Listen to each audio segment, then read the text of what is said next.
મુખ્યમંત્રી ભૂપેન્દ્ર પટેલ નર્મદા જિલ્લાના પ્રવાસે છે। રાજપીપળા કમલમ કાર્યાલય પર મુખ્યમંત્રીની કાર્યકર્તાઓ સાથે બેઠક।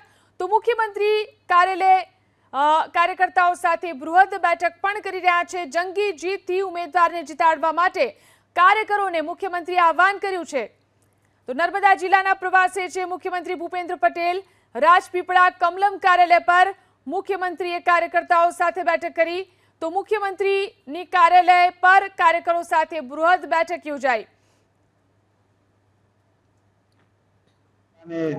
લોકસભામાં 5 લાખ કરતા વધારે મતોથી કેવી રીતે જીતવું, નાના મોટા પ્રશ્નોની પણ રજૂઆત કરી અને એકદમ સરળ અને સાહજિકતાથી કાર્યકર્તાઓને કેવી રીતે આ ચૂંટણીના રણ મેદાનમાં કામ કરવું, સાથે સાથે લોકોના કામો પણ કેવી રીતે કરવા, સેવાની ભાવનાથી સરકારની યોજનાઓ લાભાર્થીઓ સુધી પહોંચાડવા માટેની સરસ મજાની વાત તેઓએ કરી છે। સેવાની ભાવનાથી કામ કરવાની બધા સૂચના પણ આપી છે।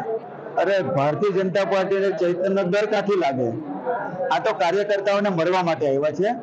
હવે પછીની બીજી બેઠક છે એ સામાજિક આગેવાનો સાથેની બેઠક છે। સામાજિક આગેવાનોના નાના મોટા પ્રશ્નો હશે એ સાંભળશે અને એનું સોલ્યુશન કેવી રીતે આવવું, લોકોની સુખાકારી કેવી રીતે વધે એ દિશાના પ્રયત્ન માટે આવ્યા છે, નહીં કે ચૈતર માટે આવ્યા છે।